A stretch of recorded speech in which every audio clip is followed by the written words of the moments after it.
想象一下，如果今天你是一位前线作战的士兵，正背着枪在地道当中爬行，突然撞见一个正在吃饭的敌军，你会怎么做呢？如果你的答案是二话不说杀死他，那你可能算是一个异类。今天就让我们一起来聊聊战争当中的杀人心理吧。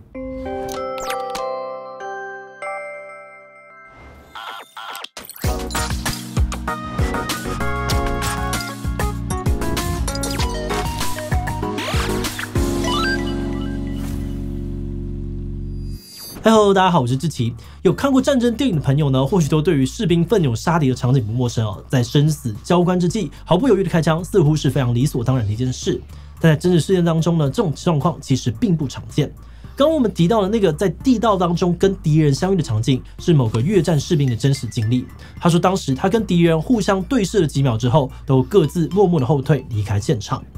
根据统计，在第二次世界大战之前呢，士兵的开枪率其实只有 15% 到 20%， 而这当中的多数人即使开枪了，仍然选择呢会故意瞄不准，怎么样就是不想要射中对方。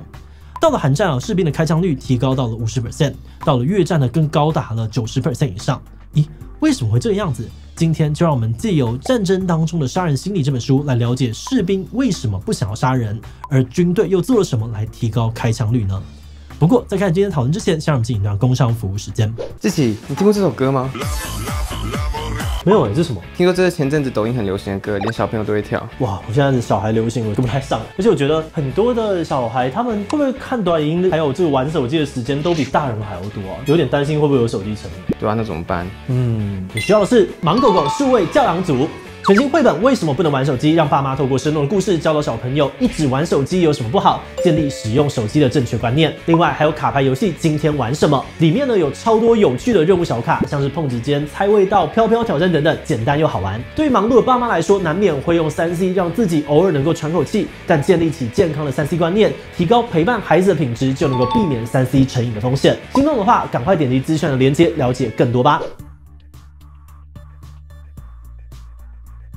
战争中的杀人心理这本书的作者戴夫·葛斯曼是一位具有学者背景的美国老兵。他从历史、心理学与军人的角度研究作战杀人的相关议题，发现一个有趣的现象：人类似乎有非常强烈的抗拒杀害同类的本能。而这个本能呢，在步兵的身上更是明显，因为研究证实杀人与否跟身体距离有显著的关系。只要跟敌人的距离越近呢，就越难动手杀人。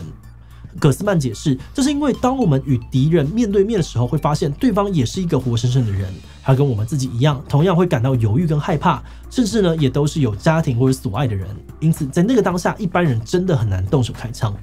作者提到，人类抗拒杀人的力道非常强，像刚刚越战那个离开现场的案例，其实才是人类的本能反应。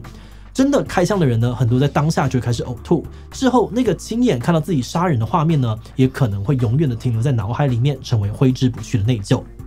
等等，但是刚刚又说到，其实越战的时候呢，士兵们的开枪率已经大幅的提高到 90% 以上，这又是怎么回事？如果不开枪是人类的本能，那为什么还是有人会开枪，而且越来越多呢？要回答这个问题之前，我们要先来看看是什么让士兵开枪的。书中提到呢，许多老兵们都认为听从长官命令、奉命开枪是士兵开枪的重要因素。当所尊敬的指挥官大声喝令开枪时，大部分人都会下意识照做。这方面呢，是因为人们在不确定的情况之下习惯遵从威权，而且因为这是别人命令的，原本的愧疚感也会因此减弱。另外呢，群众效应或者是群体宽恕也是另外一个让士兵开枪的关键。跟同袍站在一起作战时呢，如果有越多人都选择开枪，那不开枪的人反而会受到同侪压力，而且跟着大家一起开枪也会产生一定程度的匿名感，因为所有人呢可以一起分摊杀人的责任。换个角度来说，当群体之间的情感越紧密，攻击力道也就会越强大。最后呢，前面提到杀人与身体距离有密切的关系，但作者提醒，人跟人之间除了身体上面的距离，还有情感上面的距离。只要把敌人与我们之间的情感距离拉远，士兵也更有可能开枪杀人。所谓的情感距离呢，简单来说就是让士兵否认对方也是个人，杀他们呢就像是杀低等生物一样不足为奇。书中提到，希特勒就操弄这套的各种高手，他藉由树立种族文化的优越感，洗脑士兵屠杀犹太人，手法之残酷让人不寒而栗。而另外一方面呢，当初美国为了报复9·11事件，针对这个盖达组织所发动的攻击，其实也隐含着情感距离的原理。对美国大兵来说呢，因为对方做了不可饶恕的坏事，所以他是坏蛋，我们杀他理所当然。但这些就是让士兵开枪率从15% 上升到95% 的因素吗？恐怕不止如此哦，因为人类抗拒杀害同类的力道实在太强了。作者认为呢，为了让士兵能够在战场上面奋勇杀敌，二战之后军队修正了训练士兵的方式，而这些训练的逻辑呢，又可以分成减敏感、还有否认的防御机制，还有制约3个心理方向来解释。减敏感的意思呢，就是让杀人这件事情在心理上面变得不那么可怕。比如说呢，不断的灌输士兵爱国教育，敌人对我们充满恶意，所以我们为了要保家卫国而战，开枪打他很合理，他一点都不值得同情。我们在前面曾经说过，当一位士兵在不得已杀人之后呢，常常会面临巨大的精神创伤，而这个过程呢，也能够同步的强化士兵心中否认的防御机制，消除或减少他在杀人之后的心理负担。作者认为呢，通过长期的思想灌输，并且搭配生理上面的大量训练，当士兵实际上上场的时候，他就更有机会可以开枪不犹豫，杀人不眨眼，成为专业的杀人机器。葛斯曼还有提到，这种类型的训练呢，都是从1950年代以后才逐渐的常规化的。而这当中最核心的部分，就是部队呢在打靶训练的当中，会大量运用制约反应的心理学原理。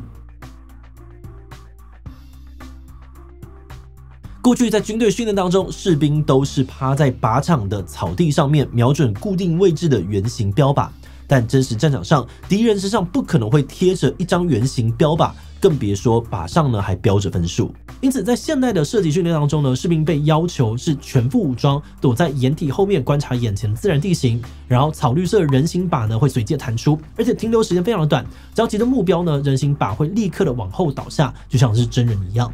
没有错，这边的重点就是要像真人一样。通过反复的操练呢，士兵最后就会被训练到，只要一看到人形的东西，就会反射性的瞄准射击。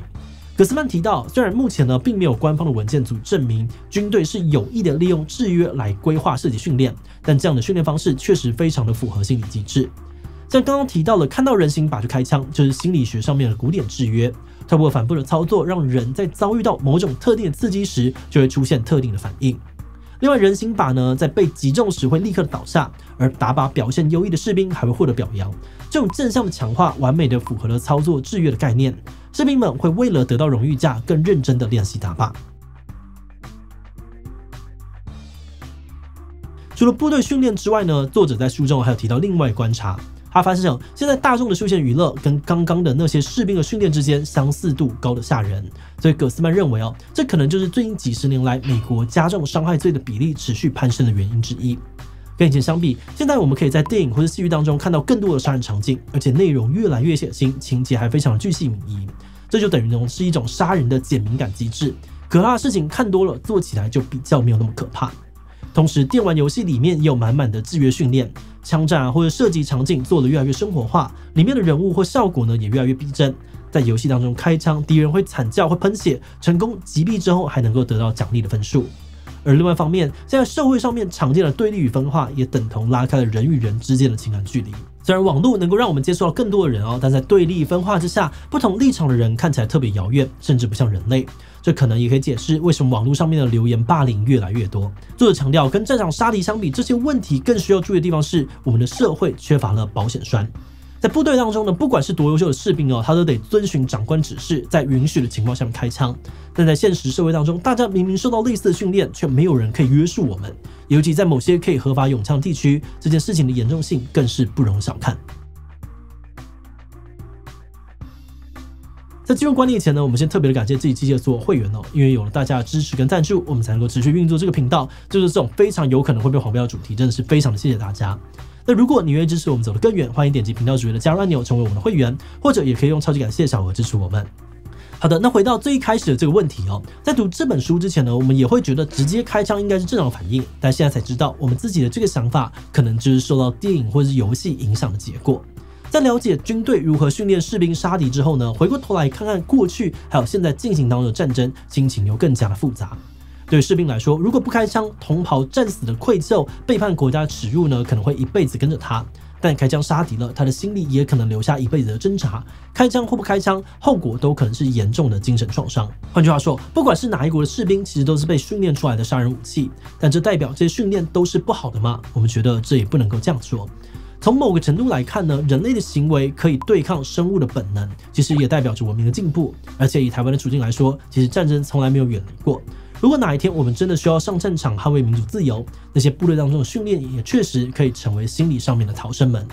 另外，看完这本书之后呢，我们也很认同作者说的，那些潜藏在生活当中的杀人训练，很可能已经悄悄的对社会带来不少的负面影响。同时，我们也担心这样子的状况可能会越来越严峻。因为科技的进步呢，现在我们已经有逼真的 VR 技术，不管要看电影或是玩游戏，都可以有更刺激、更加逼真的体验。而这趋势通常都不可逆，所以暴力血腥要减少的几率应该是蛮低的。不过，虽然未来可能悲观，但我们觉得这本书呢，在点出问题的同时，其实也提供了一些解方。葛斯曼说呢，他写这本书的目的是想要让大众了解，人类的本能就是不愿意残害同类。因为人类有很强大的同理心，大部分的暴力行为呢，很可能都是在刻意或不经意的被训练之后才得到的结果。